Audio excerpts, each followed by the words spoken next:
Hi, I'm Darryl Goodall, President and Founder of Time CFO Services. We provide financial and business advice to small to medium-sized enterprises and not-for-profits within the region. Early days, setting up your accounting system. Where do you get started? So I'm going to actually step back a bit and talk about, before you even think about an accounting system, let's talk about making sure your business is set up and ready to go. The first aspect is, what type of business are you going to run? Is it going to be what's known as a sole proprietorship? Maybe you have a partner, so a partnership. Or do you need to incorporate? It can change. What you start off with is maybe not where you end up in 2 to 3 years. My preference for most situations is to start up as a sole proprietor or a partnership if you have partners, and not worry about rushing into incorporation. Incorporation, there is cost around that, and there is a little bit of extra complexity. Now, when would be the right time to maybe look at does an incorporation make sense? First of all, what type of risk do you have in the business? Is there a risk there that you might be personally liable for an activity there that could come through the business? And incorporation might make sense to look at that journey earlier. Are you making a bunch of money very early that from a tax planning standpoint, incorporating might make sense? People I would recommend you to speak with would be your public accountant that would handle your taxes. Have a good business lawyer involved, get their input, and talk to other business owners that have been through it and get their experience and see what makes sense. Regulatory compliance. First one is CRA, so Canadian Revenue Agency. Through your business setup, you'll end up getting a 9-digit business number. So from there, if you have employees, you need to set up your employee remittances account with CRA. You need to ideally set up HST. Some people say, wait, I don't need to set it up because I'm not over $30,000 worth of revenue.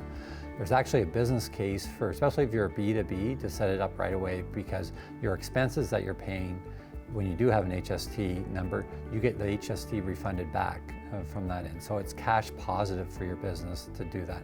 If you're a business to B2C, business to consumer, you might weigh it depending on how that might impact your sales and your business model. Also on the compliance, the other aspect, if you have employees, you'll definitely want to look into WSIB. Especially for those ones that might be in construction, a little bit higher risk. It's insurance that's, for most industries, it's mandatory. So rather than getting caught later on, look into it, see what's valid, get registered and stay compliant there. One thing that I also like to look at outside the compliance world, but is important for you as an owner or for your team, is insurance. And make sure your business has liability insurance in place. If you have property assets, make sure those things are covered. And working with a broker, things as you grow, you may get into items like business interruption, fraud prevention. There's a lot of different policies that may make sense for your situation. Now to the fun part, accounting. You don't want to be one of those companies that at year end you take all your receipts to your public accountant in a shoebox or in a grocery bag.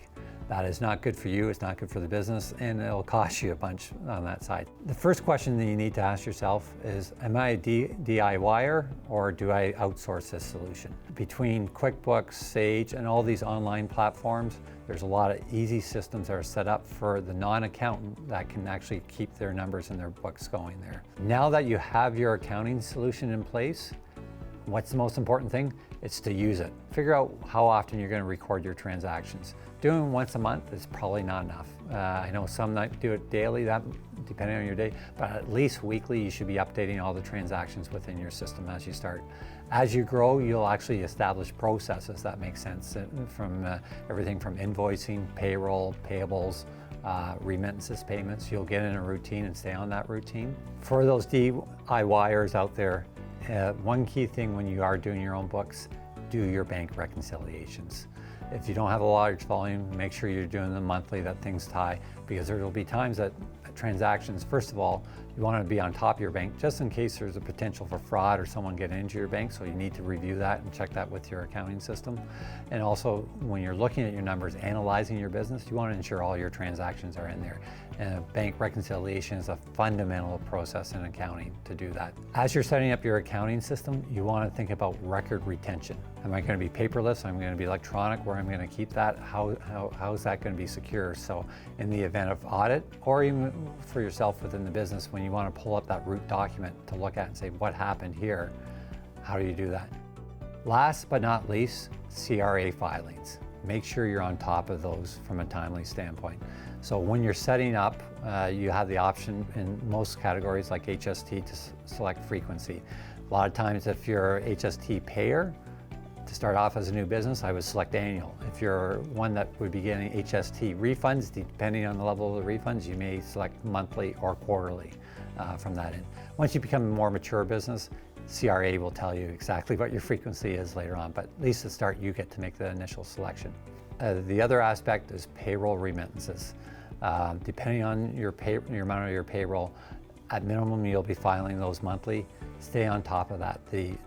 If you're late, the interest and penalties are quite large from that end, so stay on top of that. Have a process, make sure you're doing that completely. The last item for CRA is the annual tax return. Make sure, one, that you do file that on time, and if there's any payments, installments owing, that you're doing that on time. Once again, we don't want to give CRA a reason to come and look and audit your situation just because we're late on filings. Hopefully today provided you some intel on how to set up your business, what resources to use, and how to ensure that you've got a sound accounting system and process in place.